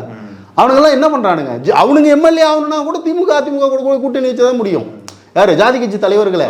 தனியா நின்னா டெபாசிட் வாங்க மாட்டாங்க. அப்போ இங்க ஜாதிக்கு மதிப்பு இல்லை. அதை சமூக அமைப்புகள், சமூக நீதி பேசக்கூடிய அமைப்புகள் வந்து களத்தில் போய் மக்கள்கிட்ட அந்த விஷயத்தை புகுத்தி வச்சிருக்கு, பேசி வச்சிருக்கு. அதனால ஆட்சிக்கு வர்றவன் இந்த மக்கள் சிந்தனை என்னமோ அதன்படி தான் ஆட்சி செய்ய முடியும் போலிய, அதை தாண்டி அதுக்கு எதிராக நீ ஆட்சி செஞ்சிட முடியாது. செஞ்சா கூட மக்கள் மனநிலை மாத்திட்டு தான் ஒன்று செய்ய முடியும். ஆமா, அதை தான் ஆர்எஸ்எஸ் செஞ்சிட்டு இருக்குது. ஆர்எஸ்எஸ் போட்டி மக்களை வந்து சனாதனத்தை புகுத்தி அவங்களை சமத்துவம் இல்லாத ஒரு சமூகமா மாத்திர வேலையை ஆர்எஸ்எஸ் திட்டமிட்டு செய்து இவங்களை வந்து சனாதனத்துக்கு எதிரான மக்களாக, சமத்துவத்துக்கான மக்களாக, மனிதநேயத்துக்கான மக்களாக செய்யக்கூடிய வேலையை திராவிட இயக்கங்கள் செஞ்சிட்டு இருக்குது. இப்போ இது நீங்கள் அந்த வடநாட்டிலையும் அது ஈஸியாக பிஜேபி ஜெயிக்குதுன்னா ஆர்எஸ்எஸ் வந்து அந்த சமூகத்தில் உள்ள மக்களுடைய மனநிலையை அப்படி மாற்றி வச்சிருக்கு. கலவரத்தின் மூலமாக, இஸ்லாமியர்களை வெறுப்பு பிரச்சாரத்தின் மூலமாக, கிறிஸ்தவர்களை வெறுப்பு பிரச்சாரத்தின் மூலமாக சிறுபான்மை மக்களுடைய அடிதடி பண்ணுறது, அவங்கள கொளுத்துறது, அடிக்கிறது, இதெல்லாம் வந்து அவங்களுக்கு ஒரு திருவிழா மாதிரி பண்ணி வச்சதுனால அங்கே வந்து பிஜேபி ஈஸியாக ஜெயிக்குது. ஏன் இங்கே ஜெயிக்க முடியலன்னா, நீ எதெல்லாம் அங்கே வந்து செஞ்சு வெற்றி பெற முடியுமோ அதெல்லாம் இங்கே செஞ்சேன்னா அவனை செருப்பு கழட்டி அடிப்பான். உதயநிதி கூட சொன்னார், ஒரு கவர்னரை பார்த்து சொன்னார், சனாதனம் பேசுகிற கவர்னரு உன் பதவி ராஜினாமா பண்ணிவிட்டு தமிழ்நாட்டில் எந்த தொகுதி வேணாலும் நீ செலக்ட் பண்ணிக்கோ, அந்த தொகுதியில் போய் உன் சனாதன கொள்கையை வந்து மக்கள்கிட்ட சொல்லி ஓட்டு கேட்டு நீ வீட்டுக்கு வந்துட்டு பார்க்கலாம் அப்படின்னாரு. செருப்பை கழட்டி அடிப்பான்னு சொன்னார். இப்படியே சொன்னார் கவர்னரை, செருப்பை கழட்டி அடிப்பான் மக்கள் நீ போய் சனாதனத்தை பேசினேன்னா. அதுதான் தமிழ்நாட்டினுடைய நிலைமை. அப்போது இப்போ நம்ம வந்து இந்த மாநில சுயாட்சிக்கு மத்தியில் கூட்டாட்சிங்கிற அதை விட்டுட்டு நம்ம வேறு வேறு சப்ஜெக்ட் பேசிகிட்டு இருக்கிறோம். அதை கொஞ்சம் விளக்கம் கொடுத்துடலாம் ஃபஸ்ட்டு. அதாவது மாநில சுயாட்சி மத்தியில் கூட்டாட்சின்னா என்னென்னா, இதுக்கு முன்னாடி காங்கிரஸ் ஆட்சியில் வந்து திமுக கூட்டணியில் இருந்திருக்குது, அதிமுக கூட்டணியில் இருந்திருக்குது, மத்தியில் அமைச்சர் பதவியில் இருந்திருக்கிறாங்க, இப்படியெல்லாம் இருந்திருக்காங்கல்ல. அது கூட்டணி ஆட்சி. கூட்டணி ஆட்சி வேற, கூட்டாட்சி வேற. கூட்டணி ஆட்சி என்பது கட்சிகள் இணைந்து ஒரு கட்சிகள் இணைந்து அந்த கட்சிகள் ஜெயிச்ச பிரதிநிதிகளை வச்சுக்கிட்டு அதெல்லாம் சேர்த்து வச்சு ஒரு ஆட்சி அமைக்கிறது கூட்டணி ஆட்சி. அண்ணாவும் திராவிட இயக்கமும் கேட்கறது வந்து பாத்தீங்கன்னா கூட்டாட்சி. கூட்டாட்சிங்கிறது கட்சிகள் இணைந்ததல்ல, மாநிலங்களால் வழிநடத்தக்கூடியது. மாநிலங்களால் வழிநடத்தக்கூடிய ஒரு அரசை வந்து கொண்டு வர்றது தான் வந்து கூட்டாட்சி. அதாவது 30 முதலமைச்சர் இருக்கிறாங்கன்னா 30 முதலமைச்சர்களும் சேர்ந்து அது அவங்கெல்லாம் சேர்ந்து ஒரு அரசாங்கம் வந்து உருவாக்குவாங்க. பிரைம் மினிஸ்டர் சூஸ் பண்ணணும். ஆமா, பிரைம் மினிஸ்டரோ ஜனாதிபதியோ ஏதோ ஒரு ஒண்ணு. அதை வந்து இந்த மாநிலங்கள்லாம் சேர்ந்து ஒருத்தனை வந்து எப்படி பண்ண முடியும்? 30 தாண்டி சொன்னா என்ன பண்றது? அது வேற. நீங்க 30 கட்சியா இருக்கலாம், 30 வேறையா இருக்கலாம். ஆனா இவங்கெல்லாம் சேர்ந்து ஒன்றியத்தை இந்த மேல இருந்து இதை ஆட்சி செய்யக்கூடியது யாரு அப்படிங்கிறத இவங்கெல்லாம் தேர்வு பண்ணி ஒருத்தரை தேர்வு பண்ணுவாங்க. அதான் சொல்றேன், அப்படி ஒரு விஷயம் இருக்கும் பொழுது அது சூஸ் பண்ணும்போது ஒரு காம்ப்ளிகேஷன் வரும்ல. வராது. எப்படி வரும்? 30 பேர் 30 நாங்க யாரையும் சூஸ் பண்ண மாட்டோம். என்ன காரணம்னா வராது. ஏன் வராதுன்னா அவங்களுக்கு எந்த அதிகாரமும் இருக்காது. அப்போ ஓகே, நீங்க அதிகாரம் இருக்கக்கூடிய ஒரு இடத்த தானே நீங்க வந்து நமக்கு அதிகாரம் வர்ற பதவி ஒருத்தர் அதிகாரம் இல்லைன்னா இப்ப நாடு எப்படி போ பெரிய கண்ட்ரி இது, யூனியன் கண்ட்ரியா இருக்குது. 38 ஹையஸ்ட் பாப்புலேஷன் உலகத்திலே பெரிய 140 கோடிக்கு மேல இருக்கு. அப்ப அப்படிப்பட்ட ஒரு கண்ட்ரிக்கு பவரே இல்லாம ஒரு பவர்னா என்ன பவர்னு வேணும்ல. இப்ப வந்து சட்டம் இயற்ற அதிகாரம் மாநிலத்துக்கிட்ட இருக்கும், நிதி நிர்வாகம் பண்ணக்கூடிய அதிகாரம் மாநிலத்துக்கிட்ட இருக்கும், மொழி சம்பந்தமான கல்வி சம்பந்தமான அது வளர்ச்சி சம்பந்தமான இது எல்லாமே மாநிலத்துக்கிட்ட இருக்கும். சரி, அப்ப மேல என்னதான் இருக்கும் அப்படின்னா வெளியுறவுத்துறை, மற்ற நாடுகளோட தொடர்பு கொள்ற அந்த நாட்டிலோட உறவை எப்படி பேணுறது, இதெல்லாம் வெளியுறவுத்துறை. இராணுவத்தை வந்து இப்போ பராமரிக்கிறது, அதை வந்து இது பண்ணுறது, இதெல்லாம் வந்து அவங்க கையில் இருக்கும். அப்புறம் இந்த நாணயம் ரூபாய் அச்சிடுறது, இந்த மாதிரியான விஷயங்கள், அப்புறம் தபால், இந்த மாதிரி ஒரு சில துறைகள், இது மட்டும்தான் அவங்க கையில் இருக்கும். இல்லை இப்போ மாநிலத்துக்கும் ஒன்றியத்துக்கு என்ன இப்போ என்ன டிஃபரன்ஸ் இருக்குது? என்ன மாற்றி இப்போ என்ன இருக்குன்னா, மிக ரொம்ப முக்கியமானது வந்து சட்டம் இயற்ற அதிகாரம் மாநிலங்களுக்கு கிடையாது. இல்லை, அது வந்து அவங்க கையில் தான் இருக்கு. இப்போ வந்து ஒன்றிய அரசு நினைச்சதுன்னா ஒரே நாள்ல வந்து சாதி கிடையாது, சாதி ஒழிக்கப்பட்டு விட்டது, சட்டம் கொண்டு வந்துட முடியும். ஆனா அவங்க கொண்டு வர மாட்டாங்க. அப்ப சீமான் வந்து நம்மள்ட்ட கேட்டுட்டு இருக்காப்லையே, அது ஒரே நாள்ல கொண்டு வா சாதி ஒழிச்சு சொல்லு, அப்படி நம்ம பண்ண முடியாது. இப்ப நம்ம இப்போ ஒரு நம்ம சில மாதங்களுக்கு முன்பா வீடியோல பேசியிருக்கோம். மோடி நினைச்சா ஒரே நாள்ல வந்து ரூபாய் நோட்டு செல்லாதுன்னு சொல்ல முடியுது. மோடி நினைச்சா வந்து என்ன வேணா ஒரு காசு கணக்காக்க கூடாது அப்படின்னு பிஎம்கேஆர் வந்து கொண்டு வந்து வசூலிச்சு வச்சுக்க முடியுது. இதெல்லாம் பண்ண முடியுது இல்ல. அப்ப மோடி நினைச்சா ஒரு ஜாதி வந்து இந்தியாவில் தடை செய்யப்பட்டதுன்னு வந்து சட்டம் கொண்டு வந்துட முடியும். ஆனா கொண்டு வர மாட்டானுங்க. ஏன்னா அந்த வர்ணாசிரம முறை வந்து இங்க ஆழமாக கொண்டு வந்து ஒரு சனாதன சமூகத்தை உருவாக்குறது தான் அவங்க நோக்கமே ஒழிய, அவங்க ஜாதி ஒழிப்பு. இப்போ ஆர்எஸ்எஸ் தலைவர் வந்து பார்த்தீங்கன்னா ஜாதி வந்து மனநிலையில் இருக்குது, ஜாதி மனநிலையை வந்து ஒழிக்கணும், ஜாதி மனநிலையிலேருந்து மாற்றிட்டோம்னா ஜாதி பிரச்சனை போயிடும் அப்படின்லாம் பேசிட்டு இருக்காரு. ஏன் அவ்வளோ சிரமப்படுற நீயே? மோடியை சொல்லி ஒரு சட்டம் போட சொல்லு, முடிஞ்சு போச்சு இல்லை. இப்போ நம்ம பாடப்புத்தகத்தில் என்ன சொல்லியிருக்காங்க? தீண்டாமை பெருங்குற்றம், தீண்டாமை பாவச் செயல், தீண்டாமை நாகரிகமற்ற செயல் அப்படின்லாம் ஒரு இது வச்சிருக்காங்கல்ல. ஜாதி பெருங்குற்றம், ஜாதி பாவச் செயல், ஜாதி அநாகரிகமான விஷயம்னு மாத்து. பெரியார் இதை தான் சொன்னார். டேய், தீண்டாமை எங்கிருந்து வருது? நாத்தம் எங்கிருந்து வருது? மலத்திலேருந்து வருது, சாக்கடையிலேருந்து வரும். அதை விட கொடூரமானது மலத்திலேருந்து வரும். மலம் அப்படியே இருக்கும், ஆனால் அந்த நாத்தத்தை போக்குறதுக்கு நாங்கள் வந்து வேலை செஞ்சுட்டு இருக்கிறோம்னு சொன்னீங்கன்னா என்னடா அதுக்கு இருக்குத்தனமா இல்லையாடான்னு கேட்பாரு. ஜாதிங்கிறது மலம், மலத்தை நீ தூக்கி போட்டேன்னா தானே அவனுக்கு நாத்தம் போகும். ஆனால் அதுக்கு நான் சென்ட் அடிக்கிறேன், நான் வந்து இது பண்ணுறேன், ஃபேன் போடுறேன், பவுடர் அடிக்கிறேன்னு நீ செய்கிற வேலையை செய்கிறது தீண்டாமை ஒழிப்புங்கிறது இதுதான்டா அதுன்னு சொல்றாரு. மலத்தை ஒழிச்சாதான் இந்த நம்மகிட்ட வந்து ஜாதி ஒழிக்க முடியுமான்னு நம்மள்ட்ட சீமான் கேட்டுட்டு பெரியார் ஒழிச்ச ஜாதி எத்தனை அப்படின்னு நீ ஜாதி ஒழிச்சிருக்கீங்களா அப்படி நம்மள்ட்ட கேட்டுக்கிட்டு நீ தான் ஒழிய பார்க்கலாம் அப்படின்னு. அப்போ நம்மள்ட்ட எந்த பவருமே இல்லை அப்படின்னா கலைஞர் எப்படி இவ்வளவு வேலை செஞ்சு? இல்லை, அதுதான் முன்னாடியே நான் சொன்னேன். ஒரு நகராட்சிக்கு நகரமன்ற தலைவருக்கு ஒரு மாநகராட்சி மேயருக்கு உள்ள பவர் இருக்குல்ல, அது சாக்கடை கட்ட முடியும், சாலைகள் போட முடியும், மின் விளக்கு போட முடியும், மக்களுக்கு வந்து நூலகம் கட்டி கொடுக்க முடியும்.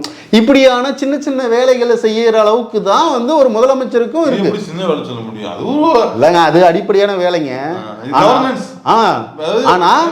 ஆனா இந்த மக்களுக்கு வேண்டிய நான் சொன்னேன்ல, இப்போ வந்து மத வெறியை தூண்டக்கூடியதுக்கு எதிராக ஒரு சட்டத்தை கொண்டு வரணும்னு வச்சுக்கலாம். மூட நம்பிக்கைகள், நரபலி கொடுக்கறது, மூட நம்பிக்கைகளை வச்சு ஏமாத்துறது, இதெல்லாம் இருக்குல்ல, இதுக்கு எதிராக ஒரு சட்டம் கொண்டு வரணும்னு வச்சுங்களேன். இது மாதிரி சட்டத்தெல்லாம் கொண்டு வரல இன்னும். நாம இந்த கொண்டு வந்தா இது அனுமதிக்கிறது அனுமதிக்காது அவங்க மூட நம்பிக்கை உள்ள ஆட்கள் இருக்கான். இப்போ அவன் வந்து பாத்தீங்கன்னா இது வந்து கொடுக்க முடியாது, இது வந்து எங்களோட கலாச்சாரம், ஒரு பண்பாடு. இன்னொன்னு சொல்றேன், ஜாதி அடையாளங்கள் சமூகத்தில் எங்கேயுமே இருக்கக்கூடாது, ஜாதி சம்பந்தமான எந்த அடையாளமும் இருக்கக்கூடாது அப்படின்னு ஒரு சட்டம் கொண்டு வரணும்னு வச்சுங்களேன். அந்த சட்டம் கொண்டு வந்தா பூணூலை முதல்ல கழட்டணும், அது ஜாதி அடையாளம் தான் அது. அப்ப பூணூலை கழட்டுறான்னு சொன்னா சட்டத்துக்கு அவன் அனுமதிப்பானா? அவன் அனுமதிக்க மாட்டான்ல. ஏன்னா பூணூலெல்லாம் சேர்ந்து அங்க வந்து ஒன்றியத்துல இருக்கான். அப்போ நம்மளால இப்ப இந்த மாதிரி எந்த சட்டமும் கொண்டு வர முடியாது. ஆணவ படுகொலை சட்டம் கொண்டு வர முடியாது, நம்மளால வந்து நமக்கான ஜாதி ஒழிப்புக்கான சட்டம் கொண்டு வர முடியாது, ஜாதி அடையாளங்களை ஒழிக்கிறதுக்கான சட்டம் கொண்டு வர முடியாது, சமத்துவத்துக்கான சட்டம் கொண்டு வர முடியாது. அவங்ககிட்ட போய் கேட்கணும், அவன் அனுமதிச்சா மட்டும்தான் அந்த சட்டம் செல்லும். ஆமா, இப்ப நீட் ஏன் நம்மளால ஒழிக்க முடியல? நம்ம நினைச்சா ஈஸியா பண்ணிக்க முடியும். இப்ப நம்ம கிட்ட சட்டம் இருந்துச்சுன்னா நீட்டே கிடையாது, நீட்டுன்னு ஒண்ணு கிடையாது. கல்வி மாநில பட்டியல் முடிஞ்சு போச்சு, மாநிலம் கிட்ட தான் இருக்கு. அது என்ன கல்வியை கொடுக்கணுங்கிறது அந்த மக்களுக்கு அந்த மக்களால் தேர்ந்தெடுக்கப்பட்ட அரசு வந்து முடிவு பண்ணும். இது யாருங்க இது இந்த அரசு யார் அரசு? இந்த அரசு இல்லை, எந்த அரசு வந்தாலும் அது மக்களால் தேர்ந்தெடுக்கப்பட்ட அரசு தானே. அப்போ மக்கள் வந்து எங்களுக்கு என்ன நல்லது கெட்டது வேணுங்கிறத இவங்க தான் முடிவு பண்ணுவாங்க. இந்த ஆட்சியாளர்கள் இவங்களுக்கு தான் நாங்கள் ஓட்டு போட்டிருக்கோம், அவங்க சொல்கிறது தான் இங்கே சட்டமாக வரணும்னு ஓட்டு போட்டால் அவங்க வந்து அங்கே கெஞ்சிக்கிட்டு இருந்தால் என்ன அர்த்தம்? அவனுக்கு ஓட்டே போடலையே, ஓட்டு போட்டது இவங்களுக்கு. ஆனா ஓட்டு போடாத நீ வேணடா, நீ வந்து எங்களுக்கு ஆகாதுன்னு சொல்லி எம்பி எலெக்ஷனுக்கு நம்ம ஓட்டு போடுறோம்ல, அப்பயும் அவனை தக்க வச்சிருக்கிற 40 எம்பி இவங்களுக்கு தானே கொடுத்துருக்காங்க. அது நம்ம அப்படியே அவங்க தான் அது பண்றாங்க. இதெல்லாம் பிரதிநிதித்துவம் சொல்லுவாங்க. நம்ம வந்து பிஜேபியை ஓட்டு போடல, அவனை தோக்க வைக்கிறோம். ஆனா இங்க நம்ம வந்து ஓட்டு போட்டது டிஎம்கே கூட்டணிக்கு, இந்தியா கூட்டணிக்கு. ஆனா நம்ம ஓட்டே போடாத பிஜேபி தான் நம்ம என்ன வேணும், நமக்கு எது இருக்கணும், எதுக்கு இருக்கக்கூடாதுன்னு முடிவு பண்ற இடத்துல அவன் இருக்கான். இது எவ்வளவு அயோக்கியத்தனம் இது. அப்போ இதுதான் நம்ம வந்து சொல்றோம், சட்டம் இயற்ற அதிகாரம், வரி வசூலிக்கிற அதிகாரம், திட்டங்கள் போடுற அதிகாரம், மக்களுக்கு வேண்டிய நலத்திட்டங்களை கொடுக்குற அதிகாரம், என்ன செய்யணுங்கிறத இங்க மக்களால் தேர்ந்தெடுக்கப்பட்ட அரசுக்கு அதிகாரம் இருக்கிற மொழிய ஓட்டே போடாத நமக்கு எதிராக இருக்கக்கூடிய நம்மளோட கொள்கைகளுக்கு, நம்மளோட தத்துவங்களுக்கு, நம்ம மாநிலத்தினுடைய வரலாற்று பின்னணிக்கு எதிராக இருக்கக்கூடிய அவங்க வந்து நம்ம வந்து என்ன செய்யணுங்கிறத முடிவு பண்றாங்க. சம்பந்தமே இல்லாம அதிகாரம் இல்லாத கவர்னர் வந்து உட்காந்துக்கிட்டு இங்க வந்து இன்னொரு நிழல் ஆட்சியை வந்து நடத்திட்டு இருக்கிறான். இது எல்லாமே வந்து இந்த சட்டத்தில் உள்ள பிரச்சனைகள். இப்போ இதுதான் சட்டம் ஏற்றுறதுதான் பெரிய பிரச்சனையா இருக்குது அந்த மாநில சுயாட்சி. இல்ல, அதுதான் ரொம்ப முக்கியமான பிரச்சனை. அது அப்ப சட்டம் ஏற்றுறதுல இருந்து நமக்கு எல்லா அதிகாரமும், அதான் சொன்ன முன்னே சொன்னல, முதன்மையா அதை வச்சுக்கலாம். முன்னே சொன்னல, கல்வி, வரி வசூல், திட்டங்கள் போடுறது, சட்டங்கள் போடுறது, இது எல்லாமே மாநிலத்தில் இருக்கணும். இப்போ என்ன வச்சிருக்காங்கன்னா மாநில பட்டியல், ஒன்றிய பட்டியல், பொது பட்டியல். அது வந்து கல்விக்கு வச்சிருக்காங்க. ஒன்றிய பட்டியலில் ஒரு குறிப்பிட்ட இது வச்சிருக்கானுங்க, மாநில பட்டியல் இது வச்சிருக்கானுங்க, பொது பட்டியல்னு ஒன்று வச்சிருக்கானுங்க. இப்போ இது கொஞ்சம் கொஞ்சமா என்ன பண்றாங்கன்னா மாநிலத்துக்கு இருக்கக்கூடிய அதிகாரங்களே ரொம்ப கம்மி. ஆமா, ரொம்ப கம்மி. இப்போ 76ல் அதை மிஸ்ஸா கொண்டு வந்த காலத்தில் பார்த்தீங்கன்னா கல்வியை வந்து அங்க மத்திய பட்டியலுக்கு வந்து கொண்டு போயிட்டாங்க. அப்போ இது மாதிரி வந்து இருக்கிற 1-2 அதிகாரங்களையும் பார்த்தீங்கன்னா அவங்க தொடர்ந்து பல்வேறு காரணங்கள்ல வந்து கொண்டு போயிட்டே இருக்கிறாங்க. இப்போ இதுக்கு வந்து பாத்தீங்கன்னா காஷ்மீருக்குள்ள 370 அந்த சிறப்பு அந்தஸ்தை வந்து ரத்து பண்றானுங்க. அப்ப இவனுக்கு நினைச்சா வந்து காஷ்மீருங்கிற மாநிலத்தை வந்து 3 யூனியன் பிரதேசமா பிரிக்கிறானுங்க. இப்ப தமிழ்நாட்டை வந்து 3ஆ பிரிக்கிறதுன்னு சொல்லி ஒரு முறை பிஜேபி காரனுக்கு பேசிட்டு இருந்தானுங்க. நமக்கு சொந்தமான கட்சித்தீவு வந்து தூக்கி இவனுக்கு பாட்டுக்கு வந்து அவங்க அப்பமோட சொத்து மாதிரி தூக்கி கொடுக்குறானுங்க. இதெல்லாம் எப்படி, இதெல்லாம் என்ன அதிகாரத்தை வச்சு கொடுப்பாங்க? இப்போ இங்க மக்களால் தேர்ந்தெடுக்கப்பட்ட அரசு இது எதையுமே தடுக்க முடியாத, எதுவுமே பண்ண முடியாத ஒரு டம்மி அரசாக வந்து இருக்கு. அதான் சொல்றேன், மறுபடியும் சொல்றேன், ஒரு நகராட்சி ஒரு மேயருக்குள்ள அந்த அதிகாரம் சொல்றீங்க. நான் எப்படி பாக்குறேன்னா, நீங்க வந்து என்ன சொல்றீங்கன்னா இவ்வளவு குறைந்த அதிகாரத்தை வச்சுக்கிட்டு இவ்வளவு பெரிய வளர்ச்சியை கொண்டு வந்திருக்காங்கன்னு நீங்க சொல்றீங்க. மறுக்க முடியாதுல்ல. இல்ல அது உண்மை. ஆனா இல்ல அது உண்மை. ஆனா எல்லா அதிகாரமும் இந்த அரசுக்கு இருந்திருந்தா இப்ப இதை வச்சுக்கிட்டே இவ்வளவு செய்ய முடியுதுன்னா, எல்லா அதிகாரமும் இருந்திருந்தா இந்த வச்சுக்கிட்டு தெரிய மாட்டேங்குது. இப்ப இது எல்லா அதிகாரமும் உள்ள ஒரு அரசு இங்க இருந்துருந்துச்சுன்னா இது எப்படி இருந்திருக்குன்னு யோசிச்சு பாருங்க. நீங்க கலைஞர் என்ன பண்ணிருக்காருன்னா, இந்த இந்தியாவுக்குள்ளே ஒரு மினி அரசாங்கத்தை அவரே உருவாக்கிருக்காரு. இவ்வளவுக்கும் எந்த அரசு, காங்கிரஸ் பிஜேபி எந்த அரசு ஒன்றியத்தில் இருந்தாலும் அந்த அரசு வந்து போதிய உதவி வந்து இங்க மாநிலத்துக்கு, நம்ம மாநிலத்துக்கு செஞ்சதே கிடையாது. ஆனா இப்ப எப்படி எல்லாமே ஒரு ஆக்சுவலா கலைஞரும் ஸ்டாலின் என்ன பண்ணிருக்கா, அவங்களே ஒரு சுயாட்சி வந்து அவங்களே உருவாக்கிக்கிட்டாங்க. ஆமா, வாரியங்கள், அமைப்புகள், சட்டத்துல இருக்கிற சின்ன சின்ன வாய்ப்புகளை பயன்படுத்தி அதுக்கு என்னென்னலாம் செய்ய முடியுமோ அதெல்லாம் செய்யறாங்க. இது ரொம்ப சிம்பிளா, ரொம்ப எளிமையா வந்து இந்த மாநில சுயாட்சி, மத்தியில் கூட்டாட்சி, இந்த தத்துவத்தை வந்து ரொம்ப சிம்பிளா சொல்லணும்னா ஒரு சின்ன எக்ஸாம்பிள் ஒன்று சொல்றேன். ஒரு கிராமம் இருக்குங்க, ஒரு 30 வீடுகள் இருக்காங்க. இந்த 30 வீடுகளும் அவங்களுக்குன்னு குழந்தை குட்டி, புருஷன் பொண்டாட்டி, அம்மா அப்பா எல்லாம் இருக்காங்க. இதுல 30 வீட்டுக்காரனும் சேர்ந்து அங்கே உள்ள ஒரு 4 வீட்டுக்காரர் வந்து என்ன பண்ணுறான்னா, நீங்கள் எல்லாம் சம்பாரிச்சிட்டு வரதெல்லாம் என்கிட்ட கொண்டு வந்து கொடுக்கணும். இப்போ கிராமம்னு வச்சுக்கங்க, இல்லை ஒரு அப்பார்ட்மெண்ட்னு வச்சுங்களேன், நகரம்னா அப்பார்ட்மெண்ட்டு, ஊர்னா கிராமம்னு வச்சுக்கிங்க.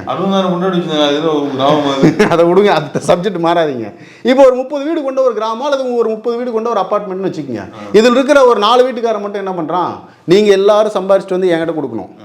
உங்கள் வீட்டில் என்ன சமைக்கணும், என்ன இது பண்ணணும், எப்போ பொண்டாட்டி கூட படுக்கணும், எப்போ பிள்ளைய கொஞ்சணும், எப்போ டிவி பார்க்கணும், எப்போ தூங்கணும், எப்போ எந்திரிக்கணும், இதெல்லாம் நான் தான் சொல்லுவேன். நான் சொல்கிற ஷெட்யூல் படி தான் நீங்கள் வாழணும் அப்படின்னு ஒரு 4 வீட்டுக்காரர் சொல்லிட்டு இருந்தானே என்ன பண்ணுவீங்க? இது சரியா? இது தவறு. அதுதான் இங்கே இந்தியாவில் நடந்துட்டு இருக்கு. இப்போ ஹவுஸ் ஓனர் கூட வாடகை மட்டும் வாங்கிட்டு போயிடுவாங்க. இவன் வந்து நான் என்ன கண்டிஷன் போடுறாங்களே,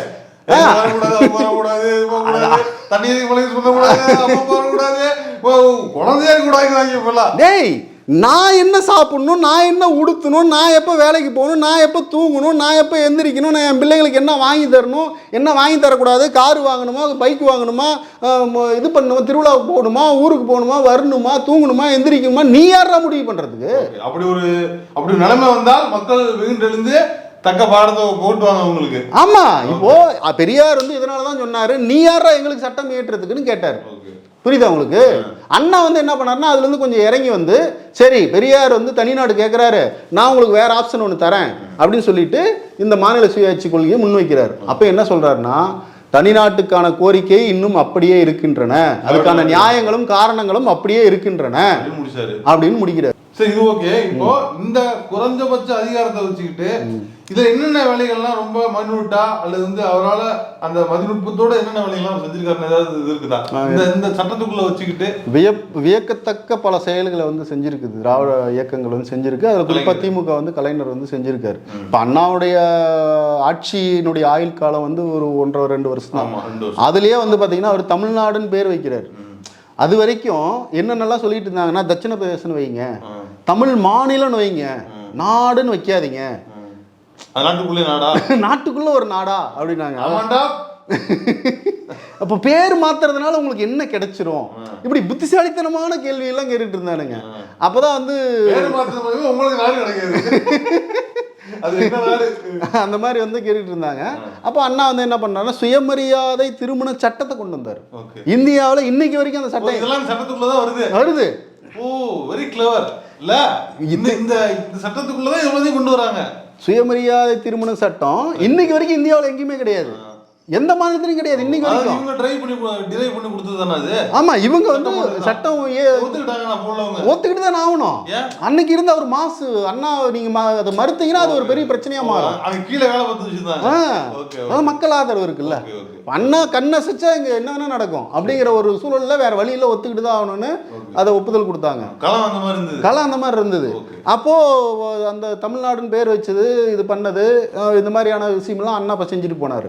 அடுத்து வந்து இவர் வந்து என்ன பண்ணார்னா, இந்தியாவிலே கலைஞர் கலைஞர் வந்து என்ன பண்ணாருன்னா முதல் முறையாக இந்தியாவிலேயே வந்து பெண்களுக்கான சொத்துரிமையை வந்து 89ங்க. ஆமா அவர் 69 75 வரைக்கும் என்ன பண்ணாரு?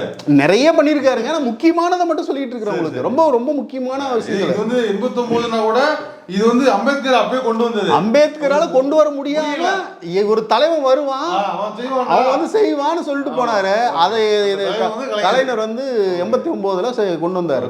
89ல கொண்டு என்ன 75ல கொண்டு வந்திருக்கலாம். இடையில பொம்மலை சம்பளம் வந்து ஒரு 15 வருஷத்தை உட்காந்துக்கிட்டாங்க. ஆமா, எதையும் செய்ய விடாம. ஆமா, 10 வருஷத்தை அவர் வந்து 13 வருஷத்தை வந்து அவர் சாப்பிட்டுட்டு அவர் போயிட்டாரு பொம்மலை சம்பளம். ஆமா, அப்போ 89ல அது கொண்டு வராரு. 89ல கலைஞர் கொண்டு வந்த இந்த பெண்களுக்கான சொத்துரிமை சட்டம் 2006 ஞாபகம் கரெக்டா இருந்தா 2006 தான் வந்து நீதிமன்றம் உச்ச நீதிமன்றம் வந்து சொல்லுது ஏன் பெண்களுக்கு சொத்துரிமை இன்னும் கொடுக்காம இருக்கீங்கன்னு. உச்ச நீதிமன்றத்துக்கே 2006 தான் ஞாபகம் வந்திருக்கு. எப்போ அம்பேத்கர் எப்போ சொன்னாரு, அவர் அதுக்காக போராடினாரு. அதுக்கப்புறம் 89ல கலைஞர் அதே லேட்டு தான், 89ல கொண்டு வந்தே லேட்டு தான். ஏன்னா சுதந்திரம் வரும்போதே அதை எல்லாமே கொடுத்துருக்கணும், கொடுக்கல இவனுங்க. அது மாதிரி வந்து 2006க்கு அப்புறம் தான் வந்து உச்சநீதிமன்றம் சொல்லி அதுக்கப்புறம் தான் சில மாநிலங்களில் அதை வந்து கொண்டு வர ஆரம்பித்தாங்க. இப்போ இதெல்லாம் வந்து பார்த்தீங்கன்னா அதிகாரமே இல்லாமல் செய்த விஷயங்கள். அது அதே போல் வந்து பார்த்தீங்கன்னா இது என்னது அனைத்து ஜாதியினரும் அர்ச்சகராகணும் அப்படிங்கிற அந்த 70 காலம் 71 சொல்றாங்க. கலைஞர் வந்து 69ல இருந்து 75க்குள்ள அவர் நினைச்சதுதான் அத்தனை வருஷமா ஒரு வேலை செஞ்சாரு. அதுக்கான திட்டம், அதுக்கான இனிஷியேட்டிவ்லாம் அந்த 7 வருஷத்துல போட்டது. இடையில வந்து ஒரு 13 வருஷம் அவருக்கு பொம்மலை சம்பளம் வந்து ஒரு இடத்துல உட்கார்ந்துக்கிட்டு எதையும் பண்ண விடாம எல்லாத்தையும் கூட கலைச்சு போட்டாங்க. ஆமா. அப்புறம் இந்தியாவிலே மிக தனிச்சிறப்பான பல விஷயங்கள் சொல்லிக்கிட்டே இருக்கலாம், அதுக்கெல்லாம் டைம் இல்லை, வீடியோக்கு டைம் இல்லை. ஆனா என்னன்னா இந்தியாவில் பக்கத்தில் இருக்கிற கேரளா, பக்கத்தில் இருக்கிற ஆந்திரா, கர்நாடகாவில் கூட இன்னும் வந்து பார்த்தீங்கன்னா கவுடா, ரெட்டி, நாயுடு, நம்பூதிரி, நாயர் இல்லை இந்த உள்ள ஜாதிகள், மேனன், ராவுன்னு பக்கத்தில் உள்ள மாநிலங்களில் கூட ஜாதி இருக்கு. ஆனால் தமிழ்நாட்டில் ஜாதி சங்க தலைவர் கூட ஜாதி பேரை பின்னாடி போட்டுக்கிறதுக்கு அச்சப்படக்கூடிய ஒரு மாத்திட்டாரு, பேரை மாத்திட்டாரு. மேடையில் வந்து குளத்தூர் மணி அண்ணனும் நம்ம தலைவர் இருக்காருல்ல யாரு மைனர், அவர் வந்து கலந்துகிட்ட கூட்டத்தில் தான் மைனர்கிட்ட டிஸ்கஸ் பண்ணிட்டு தான் அவர் வந்து போய் அறிவிக்கிறாருன்னு எனக்கு ஒரு தகவல் வந்து கிடைச்சிருக்கு. ஆமா, அவர் வந்து ஏன்னா இடைநிலை ஜாதிகள் இருந்து ஜாதி ஒழிப்பை வந்து முன்னெடுக்கணும், இடைநிலை ஜாதிகள் தான் ஜாதி ஒழிப்புக்காக குரல் கொடுக்கணும்னு தொடர்ந்து நம்ம மைனர் வந்து பேசிட்டு இருக்காரு. பல ஊர்களில் போய் கூட்டங்களில் பேசியிருக்காரு. நானும் ஒரு சில கூட்டங்கள் அவரோட போய் கேட்டிருக்கேன். அதுவும் அவர் சொந்த ஊர்ல ஒரு ஸ்பீச் அது இருக்கு, யூடியூப்ல இருக்கு, போய் பாருங்க. என்ன அந்த சொந்த ஊர்ல ஒரு ஸ்பீச் பேசினாரு பாருங்க, வேற லெவல் ஸ்பீச். அது நான் மிரண்டுட்டேன். அந்த மாதிரியான ஸ்பீச்சை வந்து இது பண்ணதுனாலதான் ராஜ்கவுண்டர் வந்து நான் இனிமேல் என்னுடைய பேருக்கு பின்னால் இருக்கிற ஜாதியை வந்து பயன்படுத்த மாட்டேன் என்பதை இந்த கூட்டத்தின் வாயிலாக அண்ணன் குளத்தூர்மணியின் முன்னிலையில் நான் வந்து அறிவிச்சாரு. அந்த ஸ்பீச் இதில் இருக்கு, யூடியூப்ல இருக்கு. அவர் இப்போ வந்து என்ன பண்ணா ராஜ்குமார்னு ஏதோ மாத்திருக்காரு. அவருக்கு வந்து வாழ்த்துக்கள், சிறப்பு. அப்ப ஜாதி சங்க தலைவர்கள் கூட தங்கள் பெயருக்கு பின்னால் ஜாதியை போட்டுக்கொள்வது இழிவாக கருதக்கூடிய ஒரு மனநிலையை வந்து பெரியார் உருவாக்குனாரு. அதை எந்த ஒரு கெஜெட்லையும் எந்த ஒரு இதுலையும் வந்து நீங்கள் பேர் வந்து ஒரு குழந்தைக்கு பேர் பதிவு பண்ண போகும்போதே நீங்கள் வந்து நான் அந்த செட்டியார், நான் முதலியார், இது அதுன்னு நீங்கள் பதிவு பண்ண முடியாது தமிழ்நாட்டில். சட்டம் தானே, ஜீவோ சட்டம் வேறு, ஜீவோங்கிறது கவர்மெண்ட் ஆர்டர், சட்டங்கிறது வேறு. ஆமாம் ஆமாம், அதான் சட்டம் என்பது சட்டம், ஜீவோங்கிறது ஆர்டருங்க, ஒரு ஆர்டர். அது ஒரு ஒரு நீங்க வந்து வாய்மொழி உத்தரவும் கொடுக்கலாம், மரபு இல்ல. நீங்க உத்தரவுங்க ஒரு முறை என்ன பண்ணாங்கன்னா இல்ல, இப்போ எடப்பாடி வந்து இது முதலமைச்சரா இருந்தார் இல்லையா, அப்போ ஒரு வாய்மொழி உத்தரவு ஒன்று கொடுத்தாங்க. என்னன்னா ஜாதி மறுப்பு திருமணங்களை எந்த ரெஜிஸ்டர் ஆஃபீஸ்லயும் பண்ணக்கூடாதுன்னு ஒரு உத்தரவு கொடுத்தாங்க. நாங்களா அப்ப ஜாதி மறுப்பு திருமணம் பண்ணி வச்சுட்டு இருந்தோம் பயங்கரமா மும்மரமா. அப்போ வந்து பாத்தீங்கன்னா திடீர்னு பண்ண மாட்டேன்ட்டாங்க. எடப்பாடி முதலமைச்சரா இருக்கும்போது என்னன்னு அவங்க வந்து ஃபைட் பண்ணி சண்டை போடும்போது அவங்க சொல்றாங்க மேலிடத்துல இருந்து உத்தரவுங்க பண்ணக்கூடாதுன்னு, பண்ணா எங்க வேலைக்கு பிரச்சனை ஆயிரும் அப்படின்னு வந்து சொன்னாங்க. இப்போ இது வந்து என்னன்னா மறைமுக உத்தரவு. கவர்மெண்ட் வந்து ஒரு ஆர்டர் கொடுக்கும். என்னன்னா இப்போ இந்த பள்ளிக்கூடங்கள்ல ஜாதி கயிறுகளை கட்டக்கூடாது அப்படின்னா அது சட்டம் கிடையாது, அது ஆர்டர், அதுக்கு ஜீவோ அது. அப்போ இது இந்த ஆட்சியில் செய்யக்கூடாது அப்படி வச்சுக்கலாமா, இந்த ஆட்சியில் செய்யக்கூடாது, இது இல்லை, இந்த ஆட்சி வந்து மாத்திக்கலாமா? அதை இப்படியான ஒரு விஷயத்த எந்த ஆட்சியிலையுமே செய்ய முடியாத அளவுக்கான ஒரு விஷயத்தை வந்து திராவிட இயக்கம் ஒரு மக்கள் அது வந்து பண்பாட்டு புரட்சி அதை கேட்கல நான். இப்போ இந்த வாட்டி இப்போ இந்த அரசு வந்து ஒரு ஜியோ போடுது, அடுத்து அதை மாத்திக்கலாம் ஜியோ மாத்திடலாம். ஓகே, சட்டம்னா மாற்ற முடியாது, ஒரு உத்தரவு தானேங்க அது. இந்த தேவைக்காக அவங்க ஒரு உத்தரவு போடுவாங்க. அதை வந்து நீங்க அந்த ஆட்சி வந்து இந்த உத்தரவு தேவையில்லைன்னு சொல்லிட்டு அதை நீக்கிடலாம். ஆனா சட்டத்தை அவ்வளவு சீக்கிரம் அப்படியெல்லாம் மாத்திர முடியாது. அது வந்து இப்போ பேருக்கு பின்னாடி ஜாதி பேர் போட்டுக்க கூடாதுங்கிறது ஒரு மரபு, அவ்வளவுதானே. பெரியார் வந்து சமூகத்துல அது இழிவானதாக, அசிங்கமானதாக, அருவருப்பானதாக ஒரு மனநிலையை உருவாக்கிட்டார். ஜாதி கேட்கறது, ஜாதி போட்டுக்கிறது, ஜாதி பெருமிதம் பேசுறது இழிவானதுங்கிறது ஒரு மனநிலையை பிரச்சாரம் பண்ணி அடிச்சு துவம்சம் பண்ணி காலி பண்ணிட்டார். கலைஞர் வந்து என்ன பண்ணார்னா, அதை அரசனுடைய கெஜெட்ல பேர் பதிவு பண்ற எல்லா எங்கெங்கெல்லாம் வாய்ப்பு இருக்கோ இங்க எங்கேயுமே ஜாதி பேரோட பதிவு பண்ணக்கூடாது. அரசு பள்ளிகள்ல இருந்து நீங்க அங்கதானே பர்த் சர்டிஃபிகேட், குழந்தை பிறந்தா பர்த் சர்டிஃபிகேட் வாங்க போவீங்க. நாங்க வந்து சிவா நாடார், சிவா முதலியார், இந்த இது குமார் முதலியார் அப்படின்னு நீங்க பதிவு பண்ண முடியாது. அங்க அப்படி பண்ண முடியாது, பண்ண மாட்டாங்க. அப்ப நீங்க அங்கேயே எடுத்தாச்சு. அப்ப அங்கேயே எடுத்தாச்சு. எடுத்த பிறகு என்ன ஆகும், உங்களுக்கு வந்து நீங்க எந்த கட்டத்திலயுமே உங்களுக்கு அந்த பேர் வந்து இருக்காது. கடைசி வரைக்கும் போகும்போது இந்த சர்டிஃபிகேட்ல இருக்காது. அப்ப எதுலயுமே இருக்க ஒண்ணும் இல்ல. நீங்க கேட்டீங்கல்ல ராஜ் கவுண்டர்னு, அவர் வெளியில போட்டுக்கிட்டது நோட்டீஸ்ல தான், அவரு சர்டிஃபிகேட்ல போய் பாருங்க இருக்காது. இந்த தேவரே செட்டியார் முதலியார்னு பேர் இருக்குல்ல, அது எதுவுமே இருக்காது. அங்க பேர் மட்டும்தான் இருக்கும். சீமான் கூட போட்டுக்க முடியாது. ஏன்பா போட முடியாது? சைமன் தான் இருக்கும் அவருக்கு, சீமான் கூட இருக்கு. இவர் ஈஸ்வரன், கொங்கு ஈஸ்வரன். அப்புறம் அண்ணா தனியரசு வச்சிருக்காரு. கொங்கு ஈஸ்வர கவுண்டர் போட்டு சுத்திட்டு இருக்காரு. இல்ல அப்ப இதுதான் தமிழ்நாடு. ஆனா அங்க வந்து பாத்தீங்கன்னா ஒரு சாதாரண ஒரு கடைநிலை ஊழியர்ல இருந்து பிரதமர் வரைக்கும் ஜாதி பேரோட தான் இருப்பாங்க. ஜியோ போட முடிஞ்ச கலைஞரால சட்டம் போட முடியல. சட்டம் கொண்டு வர அதிகாரம் இல்ல. ஆமா, அப்ப நினைச்சிருந்தா அந்த அதிகாரம் கொடுக்கப்பட்டிருந்தா ஈஸியா ஜாதி ஒழிச்சு. நான் தான் பேச ஆரம்பிச்சோன்னே சொன்னேன், நமக்கு சட்டம் இயற்ற அதிகாரம், சட்டம் இயற்ற அதிகாரம் இருந்திருந்தா இந்நேரம் தமிழ்நாட்டில் ஜாதி ஒழிக்கப்பட்டிருக்குன்னு சொல்றேன். ஓகே, இப்போ இந்த விஷயங்களுக்காக தான் வந்து மாநில சுயாட்சி அப்படின்னு வந்து ஒன்று கேட்குறாங்க இல்லையா? வேற ஏதாவது நன்மைகள் இருக்குதா? மாநில சுயாட்சியில் என்னன்னா, அவங்களுக்கான இப்போ ஹிந்தி கொண்டு வந்து நீங்கள் ஹிந்தி படிச்சே ஆகணும்னு எல்லா மாநில மொழிகளை அழிச்சிட்டு இவனுங்க வந்து தென்னாட்டில் அழியல. ஆனால் வடநாட்டில் பார்த்தீங்கன்னா ஆயிரக்கணக்கான நூற்றுக்கணக்கான மொழிகள் வந்து அழிக்கப்பட்டிருக்கு. இப்போ பீகார் மக்களுடைய மொழி வந்து போஜ்பூரி, மைத்திலி, இதுதான் பெரும்பான்மை பேசக்கூடிய மக்கள். அந்த மொழி இல்லை. இப்போ இது மாதிரி ஏகப்பட்ட மொழிகளை அழிச்சு தான் வந்து இந்தியை கொண்டு வந்திருக்காங்கல்ல. இப்போ இது நடக்காதுல்ல. கல்வி இது எல்லாமே வந்து மாநில அரசினுடைய கண்ட்ரோலில் அவங்க கட்டுப்பாட்டில் இருந்தால் நீ யாரும் எது மேலேயும் திணிக்க முடியாது. இன்னொரு மாநிலத்து மேலே இன்னொரு இதை கொண்டு போய் திணிக்க முடியாதுல்ல. அவன் சுயமாக இயங்கிட்டு இருப்பான். அவன் மேலே போய் நீ எந்த சட்டத்தையும் வந்து அவங்க மேலே திணிக்க முடியாது. அப்போ அவங்களுக்கு வேண்டிய சட்டத்தை அவங்க ஏற்றிக்குவாங்க, ஆந்திராவுக்கு வேண்டிய சட்டத்தை அவங்க ஏற்றிக்குவாங்க, ராஜஸ்தானுக்கு உத்தரப்பிரதேசத்துக்கு அவன் காட்டு முன்னாடியே ஒரு சட்டம் வேணும்னா அவன் ஏற்றி வச்சுக்குவான். ஆனால் அந்த மக்கள் தெளிவடைஞ்சு வரும்போது சட்டங்கள் மாறி வந்துடும். இவ்வளோதான். அப்போ இது எங்கே இருக்குது இந்த மாடல் அப்படின்னு பார்த்தீங்கன்னா, இது வந்து அமெரிக்காவில் இருக்குது. அமெரிக்காவில் வந்து மாகாணங்கள் இருக்குது, 50 மாகாணங்கள் நினைக்கிறேன், ஏதோ எனக்கு ஞாபகம் கரெக்டாக இருந்தால். அந்த நட்சத்திரங்கள் இருக்குல்ல, அதெல்லாம் வந்து மாகாணங்கள் தான். அந்த மாகாணங்கள் வந்து பார்த்தீங்கன்னா ஒரு நாட்டில் போதைப்பொருள் தடை சட்டம் இருக்கும், அதே பக்கத்தில் இருக்கிற மாகாணத்தில் அதுக்கு தடை இருக்காது. ஒரு மாகாணத்தில் ஒரு சட்டம் இருக்கும், அதுக்கு எதிரான சட்டம் பக்கத்தில் இருக்கிற மாகாணத்தில் இருக்கும். ஆனால் எல்லாமே அமெரிக்காக்குள்ளே தான் இருக்கும். அப்போ அங்க வந்து பாத்தீங்கன்னா ட்ரம்ப் அமெரிக்கா வச்சிருக்காங்க. அப்ப நான் எப்படிங்க வச்சுக்க முடியும்? அமெரிக்கா வந்து ஒரு இது, அவங்க கிறிஸ்தவ இது, அது நாம எப்படி ஃபாலோ பண்ண முடியாது? ஆனா அமெரிக்காவை பாரு, ரஷ்யாவை பாரு, சைனாவை பாரு, ஜப்பானை பாருங்கிறீங்க, இதுக்கு பார்க்க மாட்டீங்களா? ஓகே, ஸோ கடைசியில் வந்து எங்க முடிச்சுக்காருன்னா, மாநில சுயாட்சிங்கிறது தானே சட்டமேற்றும் அதிகாரத்தை எப்போ வந்து இந்த எல்லா அதிகாரமும் மாநிலங்களுக்கு வழங்கக்கூடியது தான் வந்து மாநில சுயாட்சி. மத்தியில் உள்ள என்ன பண்ணுவாங்க? அதுதாங்க, அது ஒரு சிலது மட்டும் அங்கே இருக்கும். மீதி எல்லாமே கிட்டத்தட்ட வந்து 99% வந்து மாநிலங்களுக்கு தான் அதிகாரம். மேல இருக்கிறது வந்து இந்த மாநிலங்கள்லாம் சேர்ந்து ஒரு வந்து தொடர்ந்து வந்து திமுக கட்சி இப்போ சார் அந்த இவர் வந்து நம்ம முதலமைச்சர் வந்து ஒரு டிராப்ட் பேசியிருக்காரு. அது வந்து சட்டசபை கூட்டத்தில் பேசியிருக்காரு. அது வீடியோ இருக்குது, எல்லாரும் அதுக்கு வந்து தெளிவாக இருக்குது, ரொம்ப தெளிவாக இருக்குது. அந்த வீடியோ போய் பாருங்கள். அதே மாதிரி மாநில சுயாட்சினா என்னென்னு போய் கூகுளில் போய் சர்ச் பண்ணி தேடுங்க, நிறைய தகவல் சொன்னீங்க. சொல்லிட்டீங்களே. இன்னும் விரிவா இருக்கு. இன்னும் நிறைய தகவல் இருக்கு. ராஜமன்னார் குழு அறிக்கைனா என்ன, இதெல்லாம் என்ன சொன்னாங்க. இவரு நம்ம முரசொலி மாறன் வந்து மாநில சுயாட்சி புத்தகம் எழுதியிருக்காரு. இப்படி கலைஞர் நிறைய எழுதியிருக்காரு, அண்ணா நிறைய எழுதியிருக்காரு. அதெல்லாம் போய் படிச்சீங்கன்னா உங்களுக்கு நிறைய விஷயங்கள் தெரியும். எல்லாத்துலேயும் ஒரே வீடியோவில் சொல்ல முடியாதுங்கிறதுனால நாங்கள் வந்து ஓகே. ரொம்ப ரொம்ப நன்றி. ரொம்ப இயல்பா, ரொம்ப தெளிவா, ரொம்ப சுழுவா சொல்லியிருக்கீங்க. எல்லாரும் புரிகிற மாதிரி. மீண்டும் சந்திப்போம். நன்றி. நன்றி.